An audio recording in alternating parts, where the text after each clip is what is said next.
What is up guys, David here, your Onyx trail guide, and today we are at South Padre Island Access 6 Trail in beautiful South Padre Island, Texas. I'll be showing you everything you need to know to safely and confidently traverse this vast and rugged stretch of the island. Don't forget, you can download the Onyx Offroad app on any device and explore trails like this one, along with thousands of others across the country. Every single trail you see on Onyx is mapped by real people out there on the ground. Alright guys, let's get started here. Access 6 has basically been my backyard for years now. I've camped and explored this beach so many times that I know it like the back of my hand.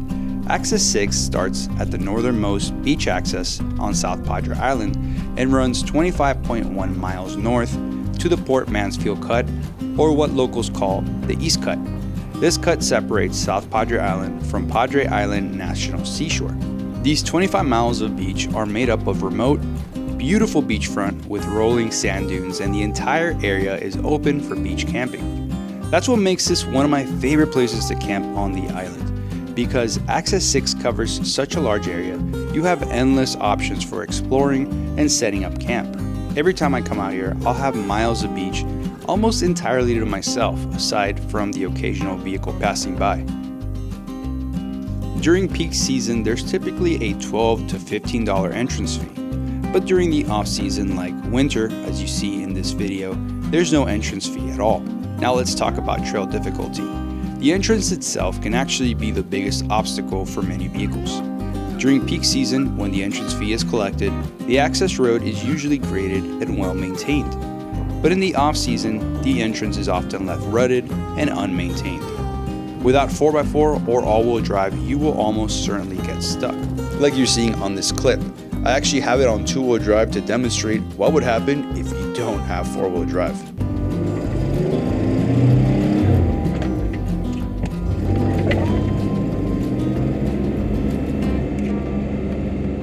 Trail conditions here vary mainly due to weather, but most importantly, tide levels. At low tide, the water recedes, giving you more hard-packed sand to drive on, which is usually flat and easy to traverse. During high tide, the water pushes closer to the dunes, leaving you with less room to drive and making certain sections more challenging. Always check the South Padre Island tide charts before heading out, and you can also use the Onyx Offroad app to check trail weather, user reports, and even moon phases when camping. If you guys are ever in South Padre Island, this is a place to stop at the Nude Beach Alien Spaceship, which actually isn't a spaceship. It's a life preserver boat, like emergency boat that those big ships have.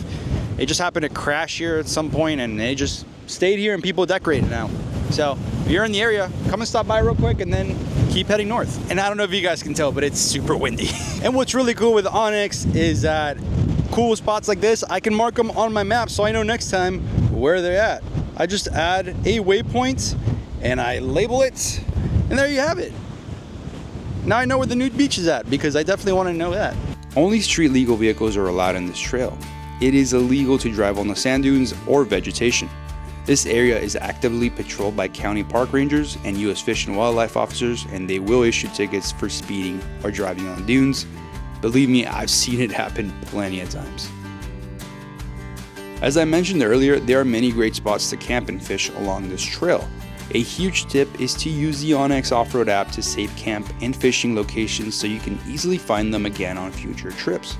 I personally have several camp spots marked in Onyx that even have some cell phone service, which makes a big difference when you're out here. There are a few sections where high tides combined with nearby dunes can make the drive more challenging. In some areas, the tide reaches right up to the dunes, creating narrow passages. The best approach here is to wait for the tide to go down, then move through these sections quickly while avoiding saltwater contact with your vehicle. As you travel further inland, the sand becomes much looser, which increases the chances of getting stuck. Airing down your tires is highly recommended when driving Access 6.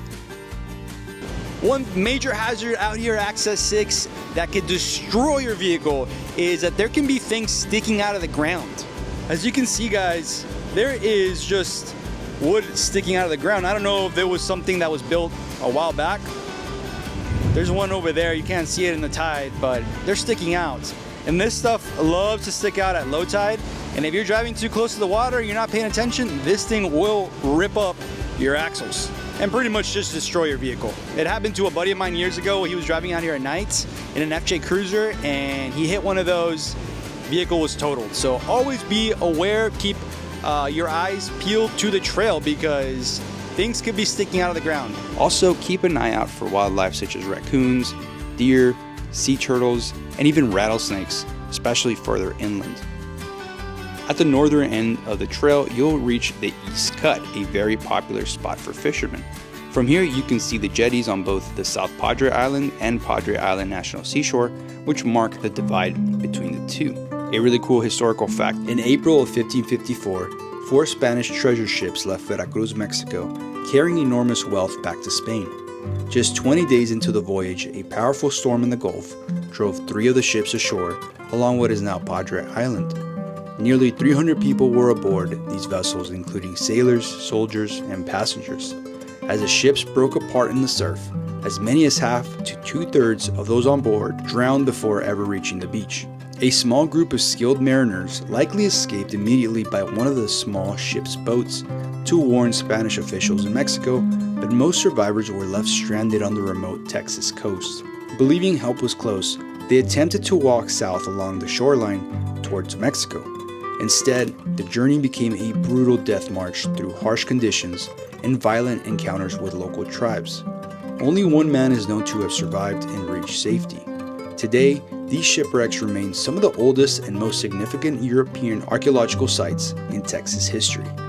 Today, this area is protected as an underwater archaeological district, meaning when you're camping here, you're standing in a place where real history unfolded over 450 years ago. Access 6 Beach Trail is an incredible place to explore, fish, and camp right along the Gulf. There aren't many places where you can have miles of beach almost entirely to yourself for days at a time, sometimes up to 10 miles without another camper in sight. Falling asleep to the sound of waves crashing is honestly one of my favorite parts of camping out here. And how often can you say you beach camped in a place where Spanish ships once wrecked centuries ago? It's also a great trail for beginner off-roaders since most 4x4s and all-wheel drive vehicles can handle it with proper preparation.